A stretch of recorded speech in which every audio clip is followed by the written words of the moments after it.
Well, she figured it out. She did it, dude.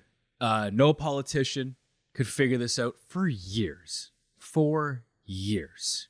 It took a famous pop star to come into the city and solve the homeless problem in Toronto. I came across this article.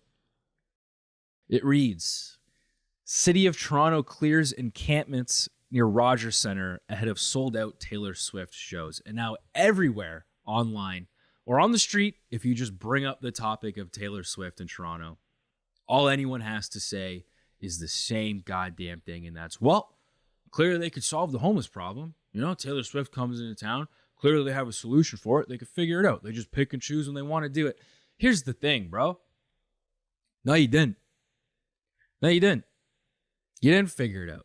She didn't figure it out. Taylor Swift did not figure out the homeless problem. I'm not willing to give her that credit because the credit lies within her fans. In other words, the rich whites. The rich whites, dude. That's who solved it. Who would have thought? Huh? Who would have thought? It was the rich whites. Think about it. You think Taylor Swift was going to see a homeless person? You think Taylor Swift uses the front door at the Rogers Centre or any venue she walks into? She had a convoy of 37 black Escalades escorting her down the 401, whatever it was. She got the president treatment. She had the same amount of cars Joe Biden had when he came into Ottawa. You think she's going to use the front door? No. Who's using the front door? The fans. That's who's going to see it. The fans. And who are her fans, dude? Come on. You're all picturing it in your head. You're all picturing it. It's the same person. It's the exact same person. And hey, good for you. Good for you. I am happy for you. I'm not making fun of you. You know, I'm happy for you because you have the ability to spend $8,000 on a ticket to watch a mediocre artist perform for 3.5 hours. I'll get into that later. I like Taylor. I don't want to take digs at her, but we'll get into that part later. Here's what I want to say right now. It's not Taylor that has a problem with the homeless because she doesn't have to see them. She gets teleported into the stadium. It's her fans that don't want to see it because rich people don't want to see poor people. You ever been on an airplane? They seat us separately. I don't even know what it looks like up there. I've never seen one of the long cubby ones. I wish I could. That'd be awesome. Rich people don't want to see poor people. That's why they moved the encampments. Because let me tell you something about downtown Toronto. It's a fucking disaster. All right? It's not what it used to be if you listen to older people talk about the city. People from the surrounding cities don't want to go downtown anymore. If you're downtown today, right now, majority of the people downtown Toronto, it's because they live there, dude. No one wants to go downtown anymore. Whether you take it from Etobicoke or Hamilton, Burlington, Richmond Hill, Vaughan, any of the surrounding areas of Toronto, no one wants to go downtown anymore because it's a goddamn disaster, dude. A lot of people complain about the unhoused, homeless, whatever the fuck you want to call them. I don't care. I'm not going to judge you, dude. I'm not going to judge you. No one wants to go there anymore. And now you have an opportunity to bring in a whole bunch of rich whites. A whole lot of rich whites that stopped coming downtown over the years because it's dirty. We know what you mean. We know what you mean. I speak white. I know what you're saying. The city probably views this as a chance to show these people what they're missing in downtown and how great downtown could be, you know? So let's just, clean it up for a weekend or two while Swift's in town. Why not? Show them what they're missing because people are going to go and be like, I had a good night.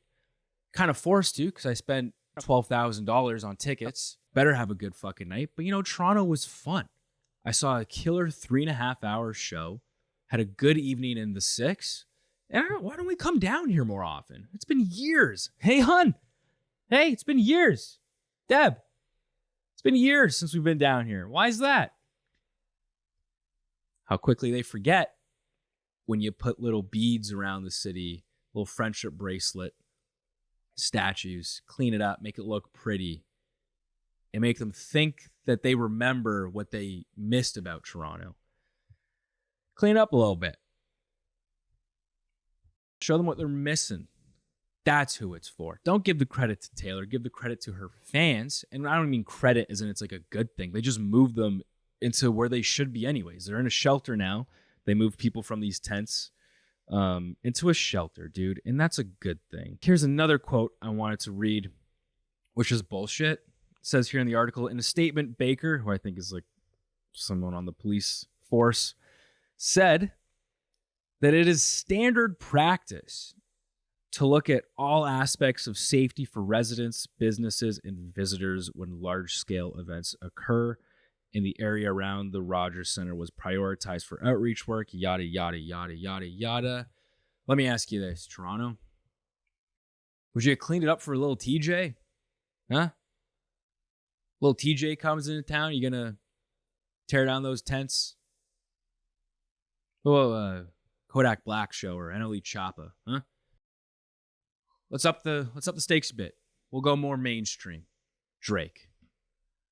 Drizzy's OVO Fest. You gonna do the same? You gonna prioritize people's health and safety? I went to OVO Fest. I saw tents. It's just part of the city. You know? It's what it is. Swifties didn't get to experience what I experienced because it's different, dude. It just is. So don't give the credit to Taylor Swift. She doesn't care, dude. She probably doesn't remember the last time she's seen a homeless person. She probably forgot that even existed. People love to hate on her, you know, whatever. Here's the thing, dude. Good for you. You've given me hope. You've given me hope.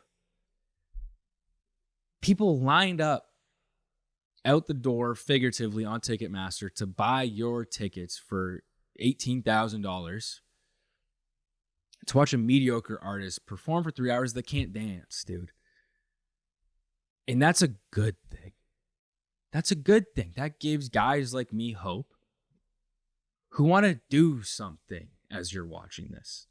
And the beautiful thing is like, I don't have to do anything special. I just have to be a guy and put stuff out there. And it might work. Look at the Costco guys. Double chunk chocolate cookie on The Tonight Show. On The Tonight Show. Famous. It doesn't take much anymore, and Taylor Swift is the epitome of that, and that's a good thing, dude. That's a good thing. You used to have to be MJ. You used to have to be a Michael Jackson, dude. I won't even try. There's no point. You used to have to be able to actually sing really, really good. And not even dance, invent a dance move or two or three. Who's leaning like that? Who's moonwalking like that? You used to have to be something, dude. You don't have to anymore, and that's a good thing because we've fallen apart and we'll watch anything as a society. Double chunk chocolate cookie, and that's good, dude. Make your bag. Make your bag, Hawk. Make your bag. That's awesome. The new small business is content creation. Everyone's trying to swing for the fences and get millions of views. Dude, give me 7,500 views a week. 1,250, 12,500. I'll take that. I'll take that. 17,000, why not? Maybe 22,000. That'd be awesome, dude. That's, you could make 40 to 65,000 a year off that. Awesome, dude. That's all it takes, and that's a good thing, dude. That's a good thing. So Taylor Swift, welcome to Canada. You're not that special, and that's okay, and that's why you give me hope, and that's why you give your fans hope, because they see themselves in you. I don't think people are that amazed by what you do. We've seen your videos. I've seen you try to dance on stage. You look like a linebacker getting hyped up in the tunnel. I'd rather watch Ray Lewis dance than you. It's because you give people hope, and it's a new era. That's the age we're living in. It's a new era. Full circle. Didn't even plan that. That's how we're ending this. Anyways, check out my podcast, Down on the Wire. I talk about back page news. This is front page news. Trying this out. I'll react to some front page type topics. And then on my podcast, you can check out back page news topics. Like I'm I'm trying to think off the top of my head some story talked about. There was this Japanese man that got caught having sex with a pink Tesla. There's also 2 women that locked a toddler in the back of an airplane because the toddler wouldn't stop crying the whole flight. This woman also ended a relationship with an airplane she was dating for 10 years, a real life airplane.